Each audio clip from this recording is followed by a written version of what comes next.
तो जानवी मैम हमारे बीच से ही हैं। जानवी मैम इट मीन्स की क्लास करती हैं डेली। अभी पिछले 1-2 महीने से इनका हो गया तो अभी नहीं कर रही, बट पहले लास्ट बैच में आती थी। और बहुत बड़ी, मतलब ये खुशखबरी कहिए या अचीवमेंट भी आप इसको कह सकते हो, बहुत बड़ा अचीवमेंट है कि Janvi ma'am assured selection in IIT Delhi for PhD in English। तो IIT दिल्ली भारत का कुछ आप कह कुछ भी लीजिए कि नहीं सुनाई दे रहा है सर। अपने फोन को ना एक बार दोबारा से रिसेट करो तो सुनाई देगा आपको। डिस्टर्ब मत करो क्लास में। सर आवाज ब्रेक हो रही है आपकी। सर मेरी आवाज क्लियर नहीं हो रही है। अरे भाई, आप मेरी आवाज कितने लोगों को क्लियर है? प्लीज हैंड रेज करिए जिनको क्लियर है। क्लियर है सर, क्लियर है। क्लियर तो आ रही है। आप लोग, आपके यहाँ पे नेटवर्क इशू होगा तभी नहीं आ रही ना, सभी को तो आ रहा है। क्लियर है सर, बिल्कुल। आवाज क्लियर है सर। अब कैसे, मतलब जिनको नहीं आ रहा है इसका मतलब आपके यहाँ पे नेटवर्क का प्रॉब्लम। आज मेरे यहाँ पे कोई नेटवर्क का इशू नहीं है कहीं से भी, है ना। तो गाइज, जानवी मैम का सिलेक्शन हो गया है आपका IIT दिल्ली में फॉर PhD इन इंग्लिश। और जानवी मैम हमारे डायनेमिक की सदस्य रही हैं, अभी भी हैं और आगे भी रहेंगी। तो कल इन्होंने मुझे इन्फॉर्मेशन दिया कि सर मेरा सिलेक्शन हो गया। तो ये कितनी बड़ी बात है कि हमारे बीच का कोई व्यक्ति भारत के सबसे प्रतिष्ठित संस्थान में पढ़ने जा रहा है, जो मोस्ट रेप्यूटेड इंस्टीट्यूशन है IIT दिल्ली। मतलब टॉप 3 इंस्टीट्यूशन में टॉप 3 में उसकी रैंकिंग है। कभी कभी रैंक 1 भी रहता है, एशिया में भी रैंक है उसका। तो ऐसे संस्थान में, वो PhD में, मतलब आप समझ सकते हो कि डॉक्टरेट अगर कोई IIT दिल्ली से करे तो आप समझ जाइए कि कितनी बड़ी बात है, बहुत बड़ी बात है ना। और हमारे बीच से हैं। तो आज मैंने जानवी मैम को बोला कि भाई आप एक बार क्लास में आइए, क्योंकि आपके आने से सभी को बड़ा संबल मिलेगा और इंस्पिरेशन, मोटिवेशन मिलेगा। तो एक बार अपना सक्सेस जर्नी भी आप शेयर करिए। तो जानवी मैम आज आई हैं हमारे क्लास में। तो बहुत स्वागत है मैम आपका हमारे क्लास में। लास्ट टाइम तक आप जब आते थे तो एक स्टूडेंट के नाते आते थे, आज आप एक PhD स्कॉलर के नाते, वो भी IITian बन के आए हैं। तो बहुत सारी शुभकामनाएं आपको IITian बनने की। Thank you very much sir. क्योंकि भारत में IITian बनना अपने आप में बहुत बड़ी बात होती है। तो आप, अब आपके नाम के आगे IITian लग गया है, तो उसके लिए भी बेस्ट विशेस। और मैं चाहूंगा कि थोड़ा आप अपने बारे में भी बताएं, और साथ के साथ कैसा ये जर्नी रहा और कैसे you assured your admission in IIT Delhi. तो उसके बारे में प्लीज आप बताएं ma'am. Thank you very much sir. एक तो आप अप्रिशिएट इतना करते हैं तो उसके लिए धन्यवाद। And thank you so much for everyone who is congratulating me in messages. And sir your voice is absolutely clear. I think जिन लोगों को शायद से सुनाई नहीं दे रही है, आपके शायद थोड़ा सा नेटवर्क में इश्यू हो सकता है, तो आप वापस अगर ज्वाइन करें किसी और नेटवर्क के साथ तो आपको अच्छे से आवाज़ आ जाए। But I can hear everything properly. So high everyone, good evening. My name is Janvi and I'm 21 right now. So I secured an admission, yes, to IIT Delhi for my PhD in English. Actually, the starting of this, it goes back to like half a year or maybe 8 or 9 months. तो कुछ महीनों पहले जब मैं sir की class में आती थी तो सर जो हैं, सर के कनेक्शंस काफ़ी अच्छे हैं। तो सर ने एक स्टूडेंट को अपने इंटरव्यू में वो ऐसे क्लास में लेकर आए थे, क्योंकि सर जो हैं अलग अलग लोगों को लेकर आते रहते हैं अपनी क्लास में। तो उन्होंने ऐसे ही एक IIT मंडी के स्टूडेंट को अपनी क्लास में लिया था। उस टाइम तक I was not even aware कि ह्यूमैनिटीज़ और सोशल साइंस का भी इतना बड़ा ग्रुप है in IIT। So from there I got to know कि अच्छा हम ऐसे ऐसे कर सकते हैं। And then I had a conversation with the guy. He guided me through it. My journey has been a little peculiar, to be honest. सबसे पहले तो आप सभी ये क्लासेस लेते हैं, आपका एग्ज़ाम बहुत पास है। जब तक मेरा एडमिशन सिक्योर नहीं हुआ था तब तक मैं भी अपने एग्ज़ाम की तैयारी कर रही थी, बट फिर हो गया तो मैंने थोड़ी सी कम कर दी। Anyway, I was preparing for JRF, but मैंने गेट नेट दोनों क्लियर करे थे अपने। And the thing is कि the journey has been a bit peculiar. And everyone, as you guys are preparing for your exams, number one is sir जिन notes से आपको पढ़ाते हैं उनकी कंसिस्टेंसी आप लोग कभी मत छोड़ना। बिकॉज आप जब एक चीज़ से बार बार गुजरते रहते हैं, उस चीज़ को आप जितना पढ़ते रहते हैं, वो जितना रिपीटेटिव होता रहता है आपके दिमाग में, वो उतना ही छपता रहता है आपके दिमाग में, वो उतना ही आप उसको याद कर लेते हैं। So most of the times क्या होता है, लिटरेचर के हमारे केस में, एंड खासकर जिस तरीके से UGC हमारा एग्ज़ाम करवाती है, सो हमारे एग्ज़ाम्स में वो लोग हमसे थियोरेटिकल चीज़ें ज़्यादा पूछते हैं, रटने वाली चीज़ें ज़्यादा पूछते हैं और वो जो क्रोनोलॉजी होते हैं वो ज़्यादा पूछते हैं। तो ये सारी चीज़ें आप ज़्यादा रट्टे के साथ तो नहीं याद कर सकते हैं कि बार-बार आप उसे बोले जा रहे हैं। But one thing you can do, you can definitely do is stay consistent. It's very, very important कि आप लोग कंसिस्टेंट रहें एंड डेली बेसिस पे आप उन नोट्स में से 1 या 2 बार ही निकलें। क्लास में हमेशा आएँ क्योंकि क्लास में भी कंसिस्टेंट रहना बहुत ज़रूरी है अगर आप ताकि चीज़ों के टच में रहें, that's also important. Another thing was as for my journey I cleared जब मैंने पहली बार नेट दिया था तो उस टाइम मेरे नेट जो है वो रह गया था। I only cleared it for PhD. I had 95 percentile. उसके बाद मैंने अपना गेट का एग्ज़ाम दिया था, गेट आई क्लियर्ड। तो गेट में क्या होता है, गेट में you guys can also go for GATE, पर अगर आप नेट क्लियर करते हैं तो आप तब भी किसी भी आईआईटी में अप्लाई कर सकते हैं एडमिशन के लिए। आप किसी सेंट्रल यूनिवर्सिटी के लिए भी बहुत अच्छी तैयारी कर सकते हैं। बट दिस इज़ स्पेशल अगर आप लोग सोच रहे हैं आईआईटी में जाना, कि आपके पास राइटिंग स्किल्स बहुत अच्छी होनी चाहिए और आपका चीज़ों पे सिर्फ रट्टा नहीं होना चाहिए, चीज़ों पे समझ होनी चाहिए। That's very important. मेरे से कभी भी ये रट्टे वाली चीज़ हुई नहीं। I have been really bad at it. काफ़ी सारे क्वेश्चन सर पूछते थे तो मैं काफ़ी सारे आंसर्स देती थी, but at the same time जब वो थोड़ा सा क्रोनोलॉजी वाले क्वेश्चन आते थे तो उनमें हल्का सा मैं पीछे हटती थी, तो थोड़ा सा ज़्यादा रट्टे में I was never there. GATE मैंने इसीलिए एकदम क्लियर भी कर दिया बिकॉज़ उसमें ज़्यादातर जो है चीज़ें समझने वाली थी, अपनी खुद की अंडरस्टैंडिंग पे बेस्ड थी। काफ़ी लोगों को गेट मुश्किल भी लगता है वो इस वज़ह से क्योंकि नेट में हमारे पास एमसीक्यूज़ होते हैं। गेट में जो एमसीक्यूज़ होते हैं वो आपके 5 या 6 ऑप्शंस होते हैं। उनमें से 2 भी सही हो सकते हैं, 3 भी सही हो सकते हैं, या सिर्फ़ 1 भी सही हो सकता है। वो आपको देखना होगा, वो आपकी समझ पे डिपेंड करता है। उसके बाद आपकी राइटिंग स्किल्स बहुत अच्छी होनी चाहिए क्योंकि IIT it conducts a test जब आपका गेट क्लियर हो जाता है या फिर नेट क्लियर हो जाता है, वो एक टेस्ट रखवाता है सिर्फ आपकी राइटिंग स्किल्स को देखने के लिए। Because if you are a PhD student, it's pretty important कि आपको लिखना आना चाहिए, आप अच्छे से अपनी बात को आप समझा पा रहे हैं, आपकी उस चीज़ में अंडरस्टैंडिंग क्या है। क्योंकि आजकल काफ़ी सारे बच्चे जो हैं, हम लोग एंड ये बात मैं सब आप सभी यहाँ पर यूथ हैं, I am pretty sure, I am also 21। तो हमारी यूथ में आजकल ये बात मैंने बहुत ज़्यादा नोटिस करी है कि हम लोग चीज़ों की समझ वाले एस्पेक्ट में ज़्यादा नहीं जाते हैं। तो आप जितना चीज़ों को समझना शुरू करेंगे, जितना खुद का पर्सपेक्टिव रखेंगे, जितनी खुद का रिसर्च रखेंगे, वो आपके लिए उतना ही अच्छा होगा। तो एक जो बहुत अच्छी जो चीज़ मैटर करती है वो करती है रिसर्च टॉपिक आपका बहुत मैटर करता है। क्योंकि let me be very honest, I am pretty sure आप में से बहुत सारे बहुत ही अच्छे कैंडिडेट्स हैं, बहुत ही अच्छे कैंडिडेट्स हैं, but I am still gonna say this कि एग्ज़ाम क्लियर होने के बाद is just one thing, exam clear करना इज़ वन थिंग, उसके बाद में आपका पर्सपेक्टिव, आपकी चीज़ों को लेकर समझ, आपकी उन चीज़ों को लेकर मैच्योरिटी और आप उन चीज़ों को अप्रोच कैसे करोगे, वो बहुत इम्पोर्टेंट है। सो इन माय केस मेरा रिसर्च टॉपिक जो था उसने मुझे बहुत हेल्प किया। तो मेरा रिसर्च टॉपिक थोड़ा-सा हट के था। काफ़ी सारे ऐसे भी स्टूडेंट्स थे जो कि रिजेक्ट हो गए, जिनके पास जेआरएफ भी था, जो कि जिन्होंने 2 बारी जेआरएफ क्लियर कर रखा है, गेट भी क्लियर कर रखा है। बट हाउएवर वो स्टिल रह गए क्योंकि उनका रिसर्च जो टॉपिक था वो ज़्यादा अच्छा नहीं था। तो in that case my research topic help me a lot. So that's all, just stay consistent. ज़्यादा स्ट्रेस मत लीजिएगा कि आप ज़्यादा ही एकदम पढ़ रहे हैं पूरा-पूरा दिन। क्योंकि देखिए, आप पूरा-पूरा दिन तभी पढ़ते हैं जब आपने काफ़ी टाइम से मेहनत ना करी हो, उस चीज़ को लेकर आप पढ़े ना हो। पर अगर आप कंसिस्टेंट हैं, so I think you are good to go, you are absolutely good to go. आप डेली जो है 8 घंटे दीजिए, एक सिटिंग अच्छी होनी चाहिए। आप 8 घंटे दीजिए, उसमें आपका एक प्रॉपर प्लान होना चाहिए। और अभी आपके पास आई गेस 10 दिन बाकी है, I am not really aware, I think आपके पास 10 दिन बाकी है। आई बिलीव इट्स ऑन 26 और 27। तो इन 10 दिनों का भी आप प्लान करें कि आप 10 दिन में बिना ऐसा कुछ करें कि आपके ऊपर ज़्यादा स्ट्रेस आ जाए। पर 8 से 9 घंटे का आप प्लान करें अच्छे से कि हाँ, मैं 3 घंटे ये करना है, 2 घंटे ये करना है, इतनी देर का ब्रेक है, इस चैप्टर को ख़त्म करना है। एक मैं बहुत अच्छी टिप आपको आपको दूँगी।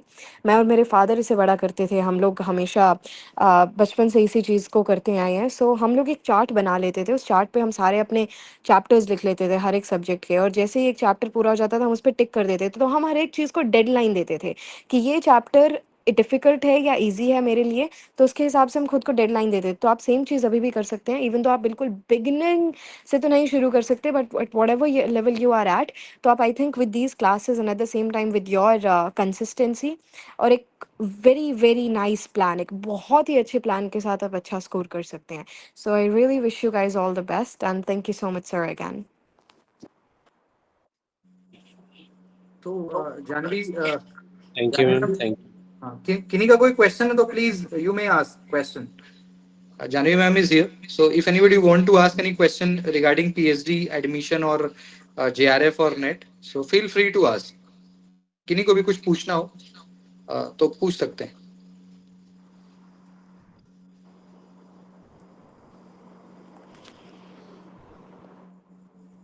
ओके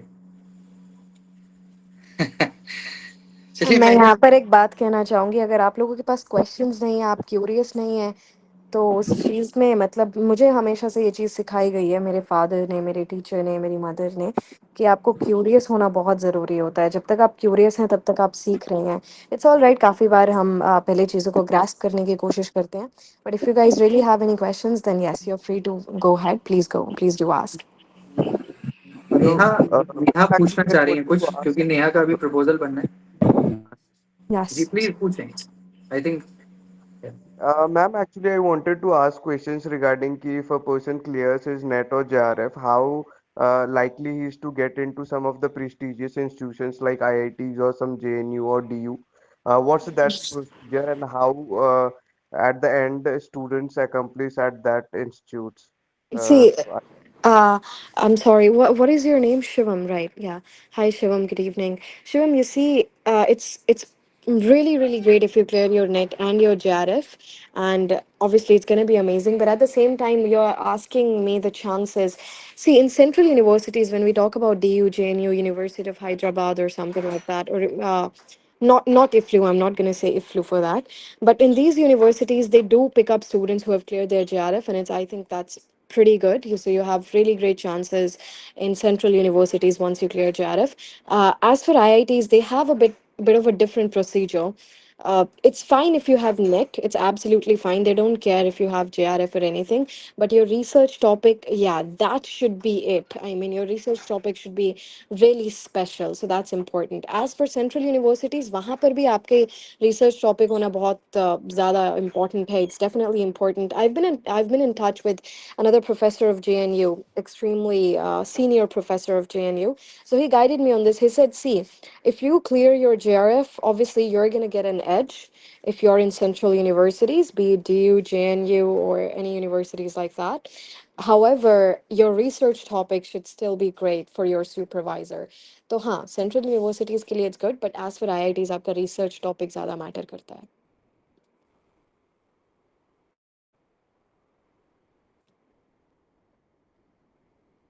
जी एनीबडी एल्स, कोई और पूछना चाहते हैं, कोई query? Neha, you want to ask something? Sir proposal तो मतलब अभी हम भी सिनॉप्सिस तो तैयार कर रहे हैं, तो जैसे कि पहले तो कॉन्ग्रेचुलेशंस मैम आपको। Thank और you. मतलब जैसे कि आप बोल रहे हैं कि रिसर्च का जो टॉपिक है वो बहुत स्पेशल होना चाहिए, वो कुछ बहुत अच्छा होना चाहिए, और मान लीजिए कि टॉपिक बहुत नॉर्मल है, तो उसको हम और अच्छा कैसे बना सकते हैं? मैम, आपके टॉपिक में मैं आपको एक बहुत ही पर्सनल टिप दूंगी। आपके टॉपिक में पर्सनल टच होना चाहिए।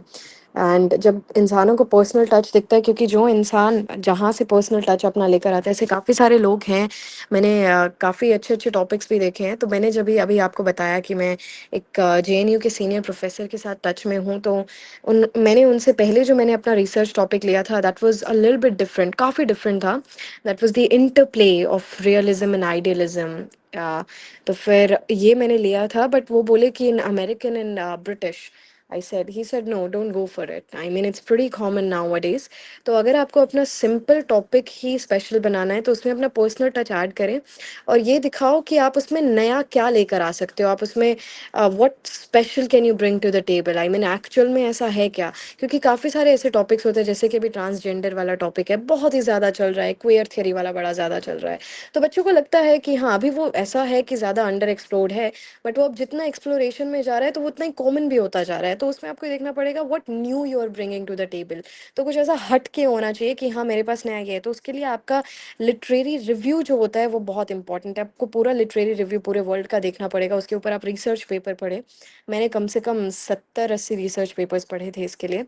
रिसर्च पेपर्स पढ़े अलग अलग, ताकि आप देख सके कि लोगों ने किस किस चीज़ पर रिसर्च कर रखी है, और फिर आप देखो कि हाँ, इसमें मैं नया ये लेकर आ सकती हूँ। If you don't mind me asking, what are you planning right now, like what is your topic? Ma'am हम तो इकोनॉमिक्स से है। ओके। हाँ, तो इकोनॉमिक्स से भी हैं, मैं इकोनॉमिक्स के भी काफ़ी सारे स्टूडेंट्स के साथ टच में हूँ। Yes, you need to bring something new to the table. Definitely need to do that. Okay, thank you ma'am. Thanks.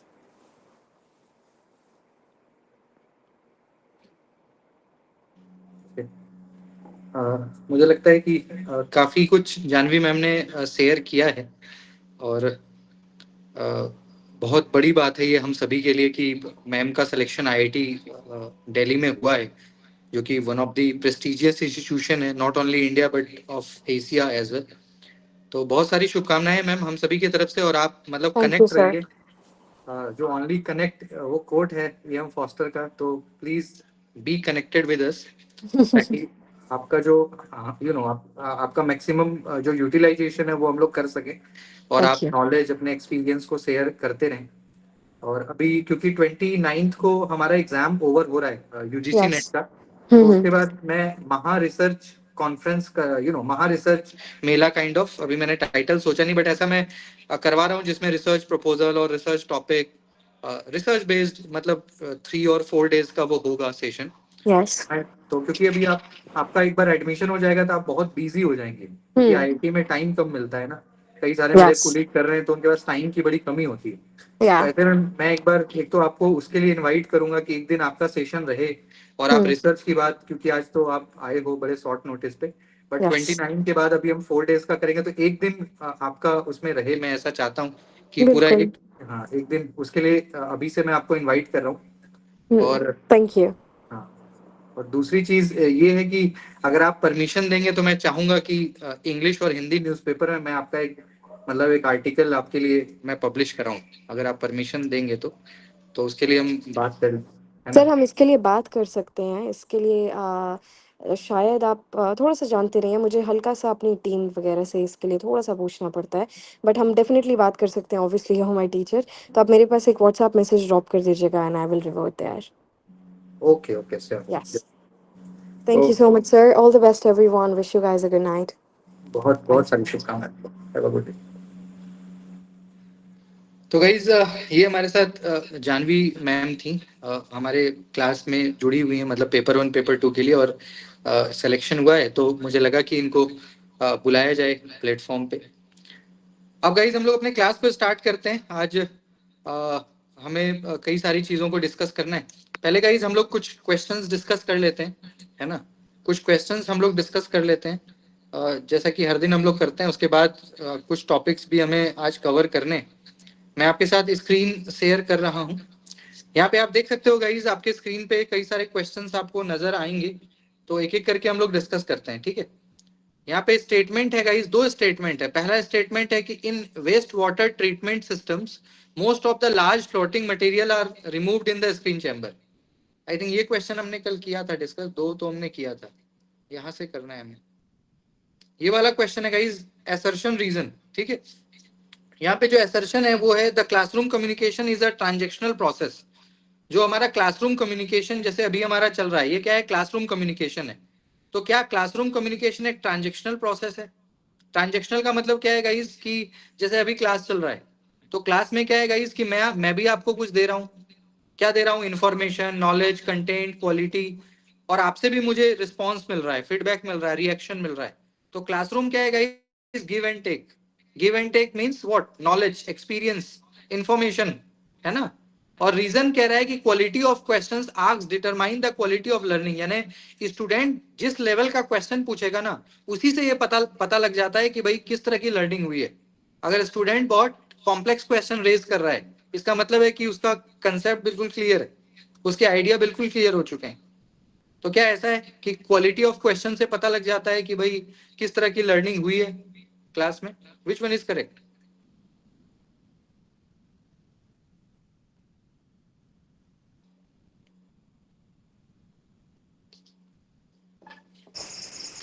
Sir दोनों ऑप्शन सही सी है। सर। ठीक है, ऑप्शन नंबर सी ना, दोनों ही ठीक है। Next, chatting on WhatsApp. WhatsApp पे चैट करना किसका एग्जांपल है? Chatting on WhatsApp is an example of what? Sir option number D. जी sir, option number C, D sir, D sorry. D ना? हाँ व्हाट्स, यस सर।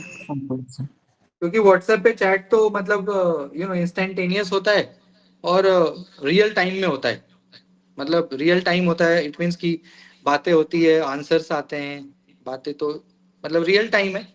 तो हम synchronous कह सकते हैं, समकालिक, एक समय पे दो लोग आपस में बात कर रहे होते हैं। इसका क्या आंसर होना चाहिए? In communication cross cultural barrier refers to. Communication में क्रॉस कल्चर बैरियर किसको कहते हैं?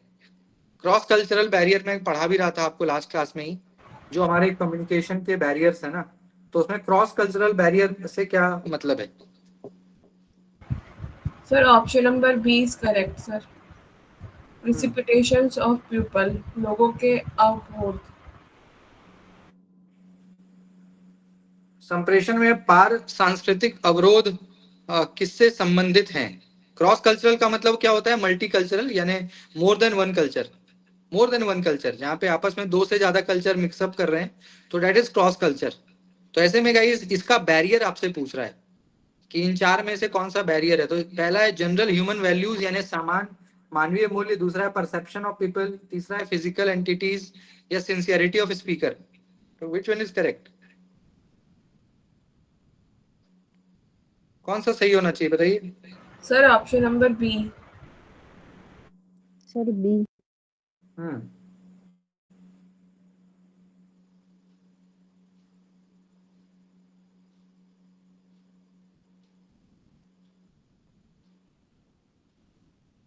ऑप्शन नंबर बी,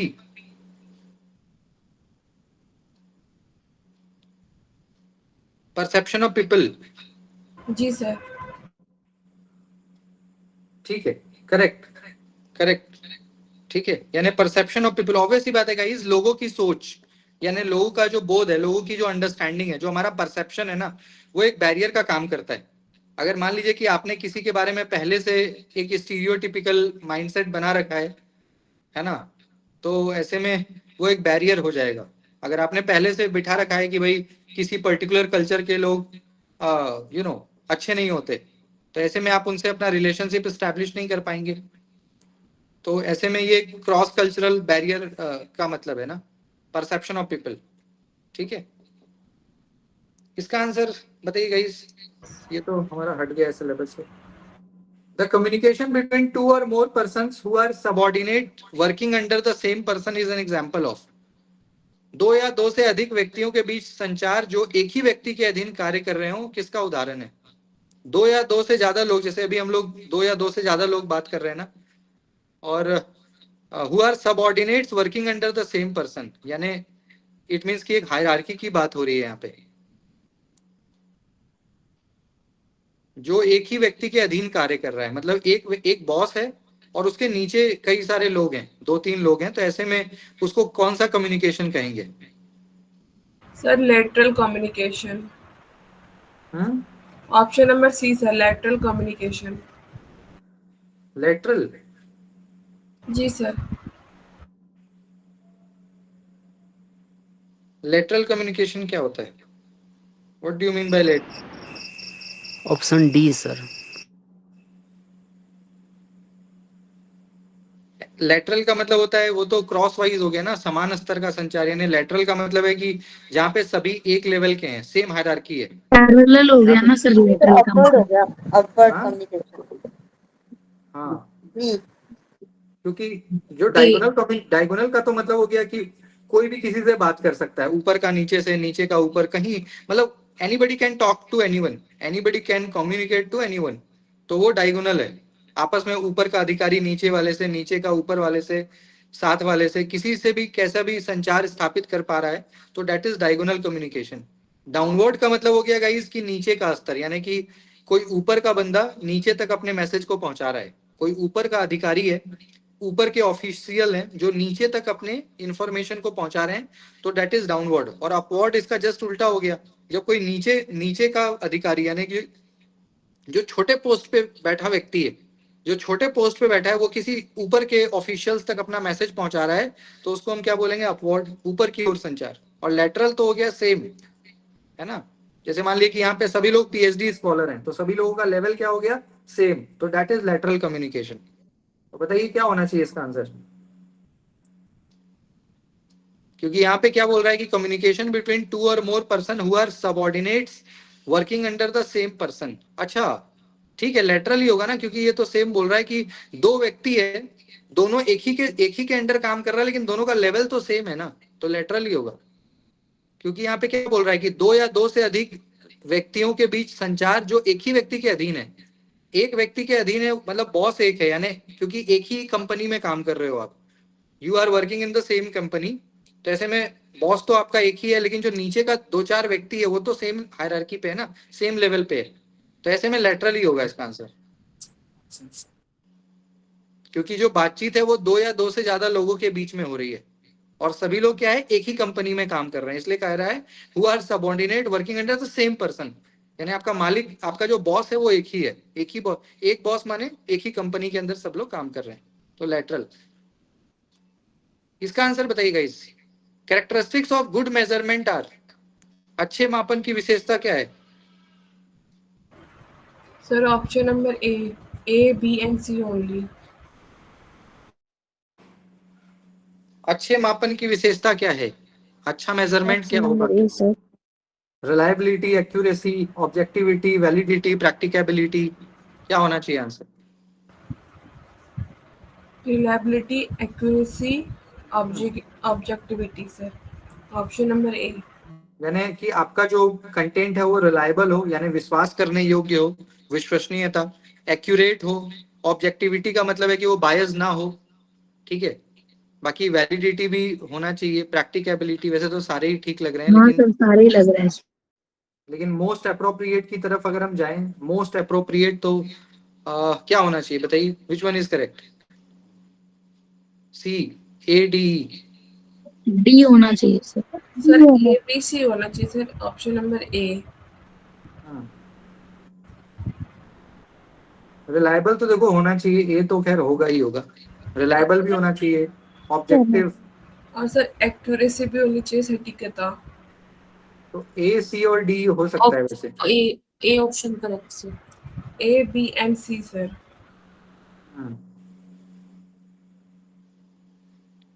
तो which one is correct?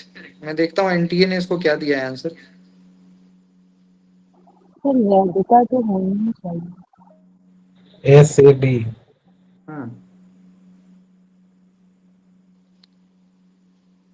A, C, D, A B and सी।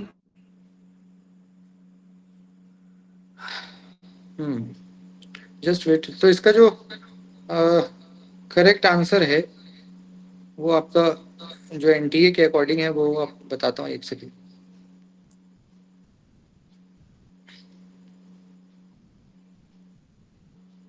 क्योंकि इसमें जो आपका है ना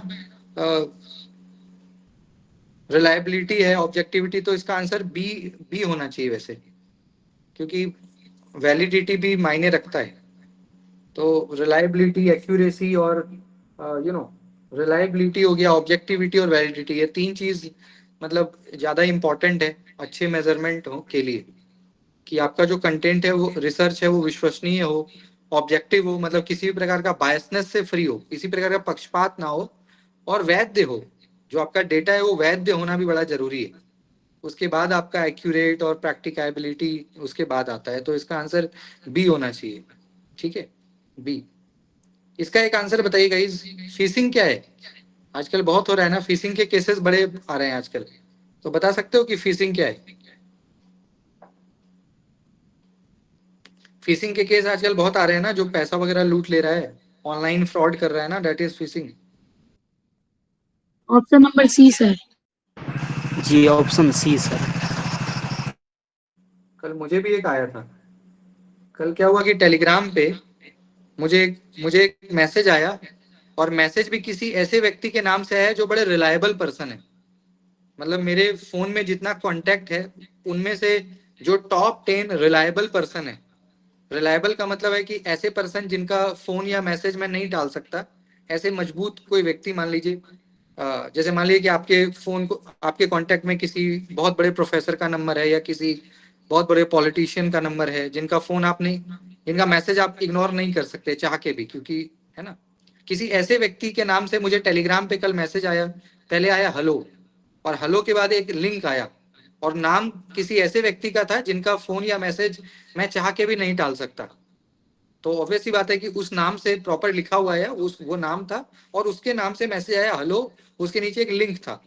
तो मैं सरप्राइज्ड हुआ, क्योंकि ऐसा मैं एक्सपेक्टेड नहीं था उस व्यक्ति का मैसेज।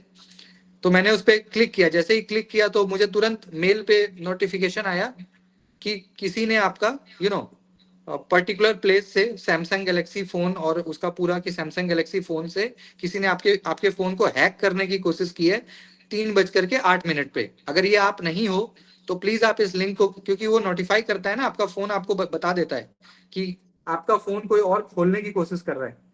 जैसे मान लीजिए कि आप अपना फोन यूज कर रहे हो, तो आपका फोन हैक होने का क्या मतलब है कि आपका फोन किसी और ने हैक कर लिया। इट मीन्स कि आपके फोन का सारा डेटा वो with in a second transfer कर लेगा।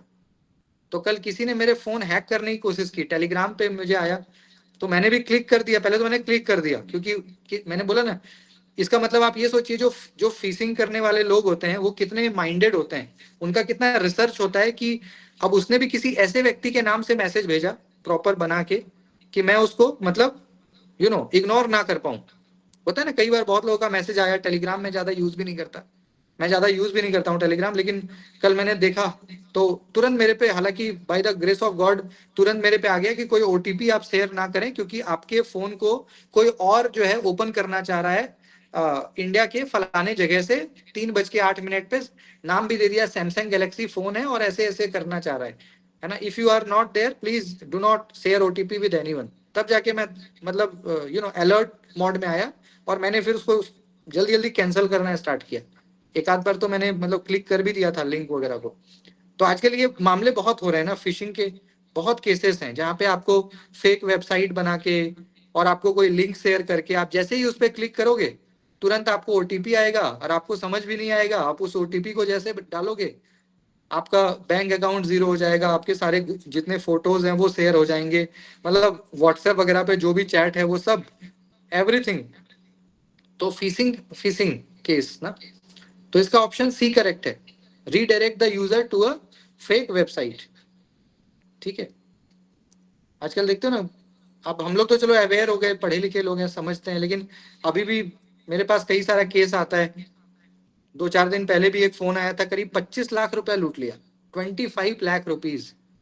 एक यूनिवर्सिटी में काम करने वाले कर्मचारी हैं, और उनका करीब मतलब वैसे ही उतने थोड़े एजेड हैं, ज्यादा उनको समझ नहीं होगा इन चीज का, पता नहीं कैसे वो इस चक्कर में फंसे, ओटीपी वगैरह शेयर किया, अकाउंट में 20-25 लाख, मतलब बहुत सेविंग्स वगैरह था उनके अकाउंट में जो भी।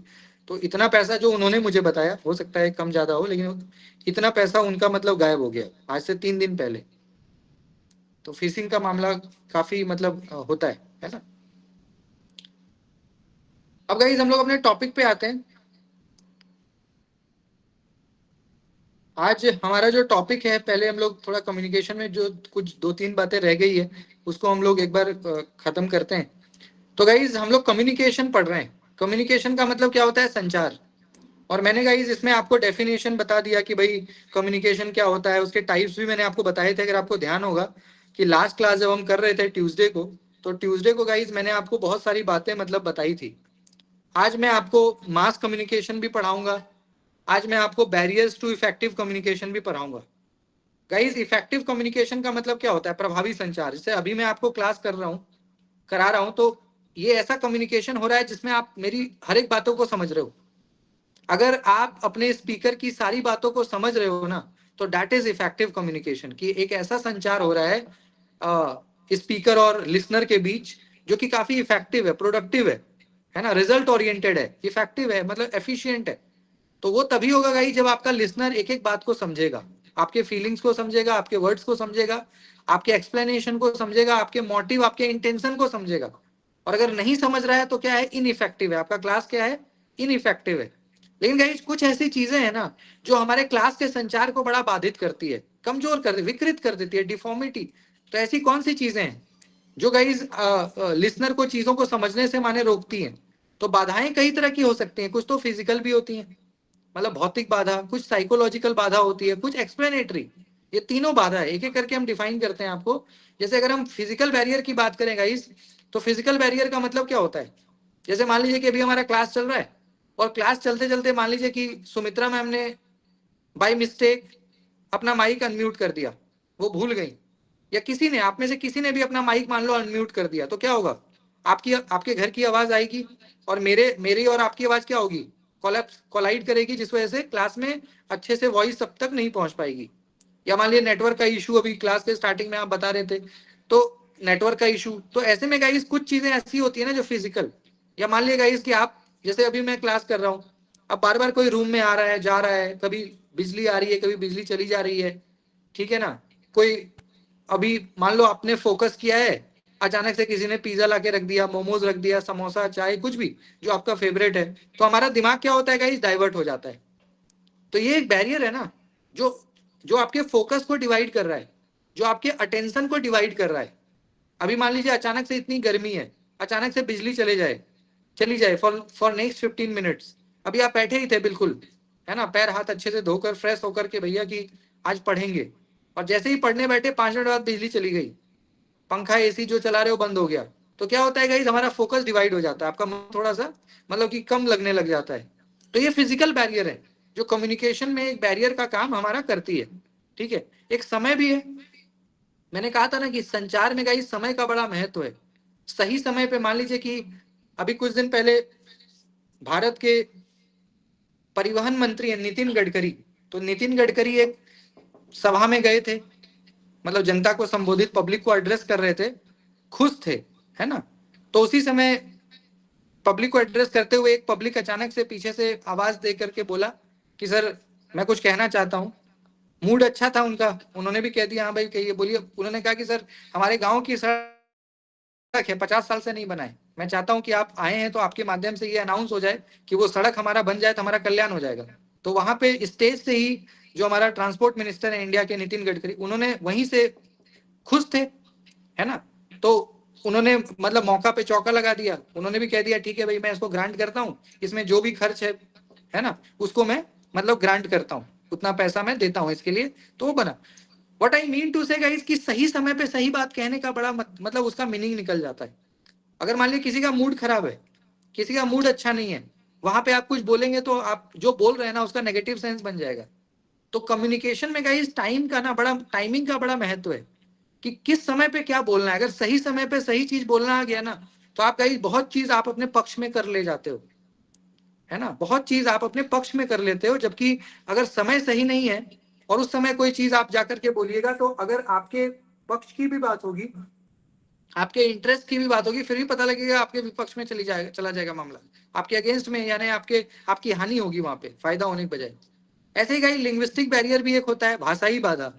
जैसे अभी जानवी मैम बहुत अच्छा इंग्लिश बोल रही थी, फ्लुएंट थी लाइक फ्लोइंग वाटर, है ना। तो कई सारे हिंदी के स्टूडेंट संस्कृत हो सकता है ना समझ रहे हो, या समझ भी रहे होंगे तो कनेक्ट नहीं कर पा रहे होंगे ना। कई बार हम लोग क्या होता है, मान लीजिए जो प्योर हिंदी स्पीकर, तो वो समझते हैं बट कनेक्ट नहीं कर पाते। कनेक्ट करने का मतलब, जैसे मान लीजिए कि मैं अभी क्लास ले रहा हूँ बाइलिंगुअल, तो आप मेरे से कनेक्ट कर पा रहे हो, क्यों? क्योंकि मैं आपकी बोल, जो आपका कोलोक्वल भाषा है, जो डायलेक्ट है आपका, हिंदी इंग्लिश, तो अब क्या है कि उस भाषा में मैं आपसे बात कर रहा हूँ तो आपको समझ में भी आ रहा है, आप मेरे से कनेक्ट भी कर रहे हो, है ना। कनेक्ट मतलब इमोशनल कनेक्ट, एक अंडरस्टैंडिंग हमारे आपके। बट मान लीजिए कोई फ्लुएंट इंग्लिश बोल रहा है या फ्लुएंट संस्कृत कोई बोल रहा है, अब मान लीजिए मुझे संस्कृत समझ नहीं आती, तो मैं कनेक्ट कर पाऊंगा क्या?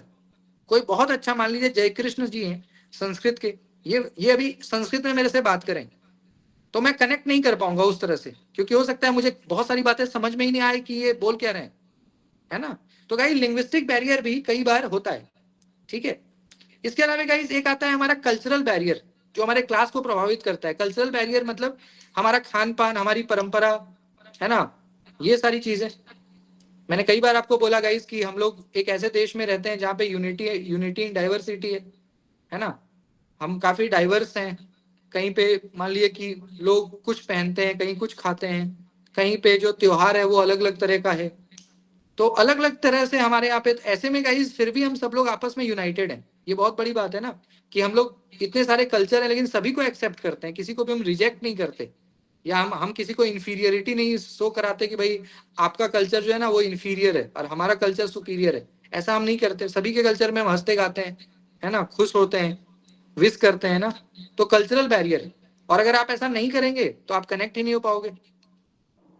जैसे मान लीजिए कि मैं किसी पर्टिकुलर स्टेट से हूँ, मैं मान लीजिए झारखंड से हूँ, अब मैं दिन रात यही सोचूंगा कि भाई झारखंड का कोई होगा ना तो मैं बस उसी से दोस्ती करूंगा, कोई झारखंड का होगा ना तो मैं उसी के साथ मतलब कि आगे बिजनेस करूंगा, कोई झारखंड का होगा ना तो मैं उसी को मदद करूंगा, बाकी दूसरों से बस मेरा फॉर्मेलिटी का रिश्ता रहेगा। ऐसा होता है कई बार, हम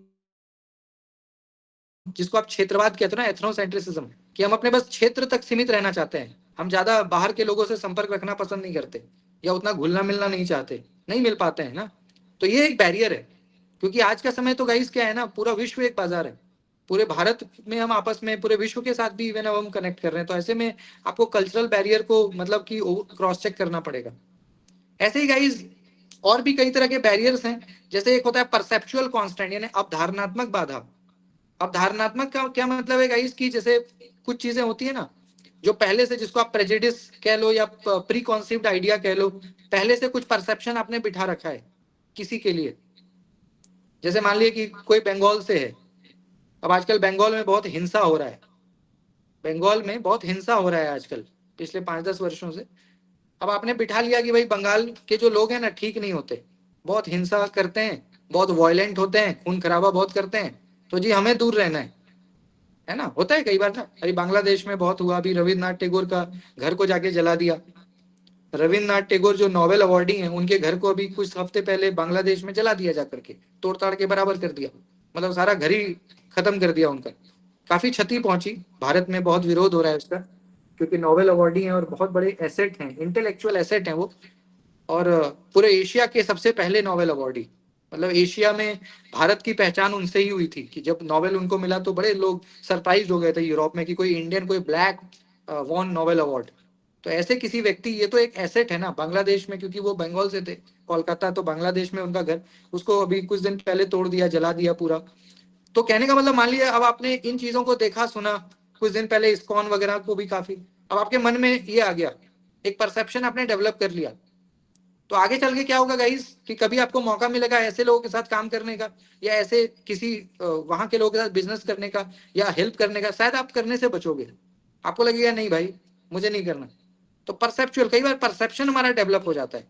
अब ऐसा नहीं कि हर लोग ऐसे होते हैं, बट क्योंकि आपने परसेप्शन बना लिया तो आप शायद नहीं कर पाएंगे, मतलब दोस्ती या उस तरह से हेल्प या कोऑर्डिनेशन आपके बीच नहीं डेवलप हो पाएगा, क्योंकि आपने पहले से एक परसेप्शन बना लिया। तो परसेप्चुअल कांस्टेंट ये भी एक बाधा है, एक इफेक्टिव क्लासरूम में ये एक बाधा के नाते काम करता है कि पहले से आपने मन में बना रखा है, किसी के लिए नेगेटिव किसी के लिए पॉजिटिव, तो जिनके लिए नेगेटिव बना रखा है वो कितना भी अच्छा भी हो तो आप उसके बारे में गलत ही सोचोगे, आप हमेशा उसको एकदम अपने रडार पे रखोगे कि मुझे कैसे इसको डैमेज करना है ना। इसके बाद गाइस आता है फिजिकल बैरियर। फिजिकल बैरियर का मतलब आप समझते ही हो गाइस, जैसे कि संचार में कई तरह की बाधा, जैसे वीक प्रोनाउंसिएशन, किसी का मान लो प्रोनाउंसिएशन ठीक नहीं होता ना, कई लोग देखते हो गलत तरीके से प्रोनाउंस करते हैं, सही तरीके से प्रोनाउंस नहीं कर पाते, कि कम सुनना, किसी को मान लो कि फिजिकल डिसेबिलिटी है या किसी को शॉर्ट साइट है, तो ये फिजिकल बैरियर्स भी होते हैं कई तरह के जो कम्युनिकेशन में। अब आप मान लो मैं आपको पढ़ा रहा हूं, आपको सुनाई देने में, सुनने में प्रॉब्लम है, कई लोग होते हैं ना जो थोड़े डिफ होते हैं, डिफनेस का शिकार होते हैं, या किन्हीं की आईज में प्रॉब्लम है, तो फिजिकल बैरियर भी है। ऐसे ही एक इमोशनल इंटरप्शन भी होता है गाइस, है ना। इमोशनल इंटरप्शन यानी भावनात्मक स्तर पे भी बाधा जो है उत्पन्न होती है, ठीक है। तो ये एक तरह से हम कह सकते हैं गाइस की बैरियर है। इफेक्टिव कम्युनिकेशन में किस प्रकार से बैरियर आता है, तो इन बैरियर को हमें क्या करना है गाइस, ओवरकम करना है, ताकि हमारा जो क्लासरूम है वो क्या हो, इफेक्टिव हो, इफिशिएंट और प्रोडक्टिव हो, मतलब अच्छे तरह से हमारा जो क्लास है वो चल पाए। इसके बाद गाइस हमारा एक विषय आता है मास कम्युनिकेशन, जो मैं आपको कई दिन बोल चुका हूँ। मास कम्युनिकेशन बहुत ताकतवर है, बहुत ताकतवर है आज के दिन में, क्योंकि मास कम्युनिकेशन से गाइस हम सभी लोग जुड़े हुए हैं, हम सभी लोग, यानी भारत में अगर 150 करोड़ पॉपुलेशन है तो मोर देन 100 करोड़ लोग जो है वो मास कम्युनिकेशन यानी डिफरेंट चैनल्स के थ्रू कनेक्टेड है। तभी तो इतनी जल्दी खबर फैल जाती है ना, social media, digital media, television, film, books and all, जो भी मास मीडिया के कई सारे फॉर्म्स हैं, आप देख भी सकते हो, स्क्रीन पे लिखा हुआ भी है, newspaper, magazine, radio, TV, film. तो मास कम्युनिकेशन गाइस एक ऐसी चीज है जो किसी को जीरो और किसी को हीरो बना सकता है, किसी को भी हीरो बना सकता है, मुझे भी बना देगा हीरो। अगर मास कम्युनिकेशन चाह ले तो हो सकता है कि ऋतिक रोशन की जगह आप मुझे देखने लग जाइएगा एक हफ्ते के अंदर, आपको लगेगा सर ऋतिक रोशन हो गए या अक्षय कुमार हो गए। कहने का मतलब इट मींस है कि यही बनाता है ना हीरो। देखते हो कैसा एक इमेज बिल्डअप कर देता है मोर देन ह्यूमन का, सुपरमैन, जिसको जिसको सुपरमैन थ्योरी कहते हो। जितने भी बड़े चेहरे आप देखते हो टेलीविजन पे वो हमारे जैसे ही तो हैं, जो टेलीविजन पे आप जिनको देखते हो वो हमारे जैसे ही तो हैं, वो भी तो इंसान है। लेकिन गाइस उनका जो एक इमेज है वो मास मीडिया ने क्या बना दिया है, more than human, super human, super star, है ना, सुपर स्टार इमेज। वो कैसे बनता है, वो बनाया जाता है, वो हमारे जैसे ही है। अगर आप उनको सामने से देखिएगा तो हमारे जैसे ही है ना। तो वही है कि मास कम्युनिकेशन बड़ी ताकतवर चीज होती है, बहुत ताकतवर चीज है। और इसमें क्या है इसकी समाज में जो बौद्धिक संपदा, हालांकि इसके पॉजिटिव पॉइंट्स हैं, हम लोग इसको पॉजिटिव एस्पेक्ट के नाते ही देखते हैं। तो जैसे इंटेलेक्चुअल प्रॉपर्टी है, अब मान लीजिए कि मान लीजिए कि जो हमारे इंटेलेक्चुअल प्रॉपर्टी है तो उसको आप लोग सुन सकते हो। जैसे अभी मान लीजिए हम लोग ही ऑनलाइन जुड़े हुए हैं सोशल मीडिया के थ्रू, मैं आपको मिला या आप मुझे मिले, है ना। मान लो मैंने कोई वीडियो बनाया, आपको अच्छा लगा, आपको लगा चलो यार सर से जुड़ते हैं, फिर आप मेरे से जुड़े, फिर लाइफ टाइम के लिए जुड़ गए। तो सोशल मीडिया या मास मीडिया के थ्रू कितने लोग आपस में कनेक्ट कर रहे हैं ना, अच्छे अच्छे लोगों से हम जुड़ पाते हैं। इसके अलावा मान लीजिए देश में युद्ध के हालात हैं या इमरजेंसी के हालात हैं, दुर्घटना कुछ भी, तो क्या है, अभी प्लेन क्रैश हुआ अहमदाबाद में, मेघावी नगर में हुआ ना 4 दिन पहले, जिसमें विजय रूपानी जो गुजरात के चीफ मिनिस्टर थे उनका भी, वो भी थे उस प्लेन में। 200 मतलब 250 लोग मर गए, जो 4 दिन पहले हुआ। तो प्लेन क्रैश हुआ और अगले 2 मिनट तो मैं ज्यादा कह रहा हूँ, 1 मिनट के अंदर आ गया। प्लेन क्रैश हुआ और 1 मिनट से भी कम समय में इंटरनेट पे आ चुका था कि plane crash in Ahmedabad, in Ahmedabad, at Ahmedabad airport, ऐसा करके विद इन, और पूरे देश को पता भी लग गया। ऐसे ही अभी पाकिस्तान के साथ थोड़ी तनातनी हो गई, लास्ट टू लास्ट मंथ थोड़ी तनातनी हो गई, तो भाई भारत सरकार ने सबको बोला कि भाई अलर्ट रहो, मॉक ड्रिल करा दिया। तो 1 से 2 दिन में देश सतर्क हो गया कि भाई मॉक ड्रिल हो रहा है तो अटैक हो सकता है, युद्ध हो सकता है, भाई सतर्क हो जाओ। तो मास मीडिया है तब ना ऐसा हो पाया, नहीं होता तब हो पाता क्या, इतना जल्दी सबको इन्फॉर्मेशन मिल पाता क्या, लगता समय लगता 10 दिन 20 दिन, एक महीना, तब जाके पूरे देश के लोगों को खबर लगती। बट आज तो भैया एक सेकंड में आपको पता लग जाता है कि क्या मामला है। इसके अलावा गाइस मास कम्युनिकेशन हमें सूचना तो खैर देता ही है, हमें एंटरटेनमेंट भी देता है ना, और चीजों को समझना आसान तरीके से। प्रसार भारती आपने सुना है, पहले प्रसार भारती, अभी भी चलता है Prasar Bharati, government of India का है, जिसको आप दूरदर्शन कहते हो। आकाशवाणी जो एफएम है ना, सरकारी चैनल है। दूरदर्शन, पहले तो दूरदर्शन ही चलता था ना, अब ना इतने सारे चैनल्स आ गए, पहले तो दूरदर्शन ही चलता था 1980-90 के दौर में। तो ये सारे प्रसार भारती, जो सबसे पहला आप कह सकते हो कि मास कम्युनिकेशन में सबसे पहले एंट्री इनकी ही हुई थी, तब जाकर के सोशल मीडिया वगैरह तो अभी आया है 15-20 साल में। दूरदर्शन तो 70-75 के दशक, उससे भी पहले से है, ठीक है, जिसका हेडक्वार्टर नई दिल्ली में है। इसके अलावा रेडियो का भी गाइस 1923 में, यानी जब ब्रिटिश हमारे देश में थे ना तभी आ गया था रेडियो 1923 में, सबसे पहले कलकत्ता में। और अब तो रेडियो तो खत्म, अब तो एफएम आ गया, एफएम के भी कई सारे अब मॉडिफिकेशंस आ गए। तो ये सारी चीजें हैं। दूरदर्शन आप लोग जानते ही हो कि दूरदर्शन भारत में सबसे पहला जो चैनल हमारा आया था, जो गवर्नमेंट चैनल था और जो फ्री में हमें मिलता था ना, दूरदर्शन जो है, दूरदर्शन का जो टेलीकास्ट हमें मिलता था, मुफ्त में मिलता था। और मुझे लगता है कि बचपन में हम सभी लोग दूरदर्शन देख के बड़े हुए हैं, जो 90s के किड हैं या 2000 के किड हैं, तो दूरदर्शन देख के बड़े हुए हैं ना। अब तो खैर बहुत सारे चैनल्स आ गए, पर पहले तो सिर्फ दूरदर्शन ही था, ठीक है। तो ये गाइस मास कम्युनिकेशन है, जिससे पूरा देश कनेक्ट है, पूरा विश्व, इवन पूरा जो ग्लोब है वो आपस में कनेक्टेड है फ्रॉम ईच अदर, ठीक है। तो ये है कम्युनिकेशन। बाकी और भी टॉपिक्स है, क्योंकि अभी जो भी हमारे पास मीन टाइम बचा है, मैं कोशिश कर रहा हूँ कि सारे टॉपिक्स को एक बार आपको मैं थोड़ा बता दूं, जो इम्पोर्टेंट हमारा टॉपिक कंटेंट है। तो कल मैं किसी नए टॉपिक को लेकर के आऊंगा, उसके बारे में आपसे मैं बात करूंगा, ठीक है।